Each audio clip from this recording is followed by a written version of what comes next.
السلام عليكم ورحمة الله وبركاته. رجعنا لكم حلقة جديدة خفيفة بدها تكون وطيبة، هي كمان عن نوع من نوع الشوربات. هي شوربة البراسيا مع الجزر والبطاطا. سهلة كتير، ما بدها شي، مكوناتها كتير سهلة وصحية كتير. عندكم بصلتين الفروم الناعم، عندكم شي 4 أسنان توم فرمناهم ناعمين، عندكم جزرتين من الفروم الناعم، 5 بطاطات صغار من الفروم الناعم، وعندكم 3 براسيا غسلناهم ونفرمهم كمان بكر بكر. وبعدين بنستخدم طنجرة البخار السريعة مشان تطلع معقدة ورايحة نيفة. اللي بيحب يحط لها من مرقة الدجاج مثلا أو من طعم الدجاج بيصير، اللي بيحب يحط لها كريمة كمان بصير بآخر الطبخة. أنا حساويها خليها خفيفة وصحية وكلها خضروات وطيبة بتكون وخفيفة. وطبعا لا تنسوا الملح والفلفل.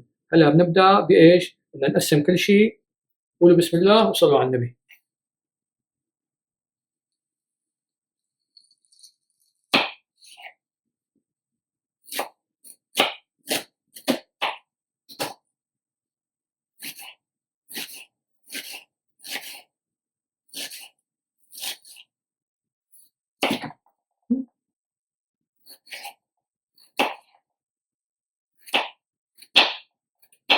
مشان تقطيع البطاطا شايفين شو بساوي؟ مشان ما تتحرك تحت ايدي وانا عم بساويها، قسمت منها شقف من هون، بعدين بوقفها هيك. شايفين شو صارت منيحه هلا وقت بقسمها. فبنقسمها بالسكينه بعدين بالعرض، بس بتكون ثابته مشان ما تتحرك بالسكينه هون معكم مشان ايديكم. ونفس الشيء بنساوي هلا الجزرات، بنساويهم شاب صغيره. بشوف شو بساوي، بدور الجزره يمين شمال حتى تطلع باشكال مختلفه احلى، وكمان تعطي طعمه اطيب لاحظناها.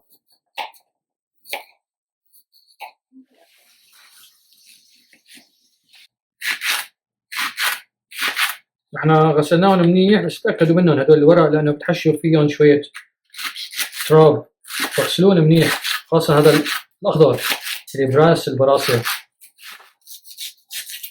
الحمد لله خلصنا. بنقلي البصلات شي دقيقتين 3 لحالهم. نحط التومات، بسم الله. وبقية زمان بنحط بقية الخضروات.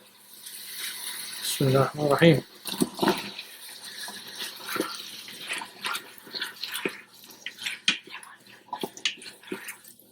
بعد شوي بنحط البراسيات،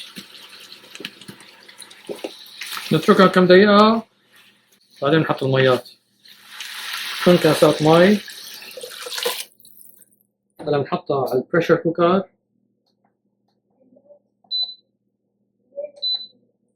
10 دقايق،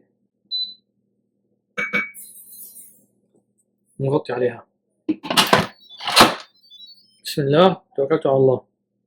كشفناها، الطشر راحوا نيفا، شايفين شو محلاهم. فهلا انتم عندكم اختيارين.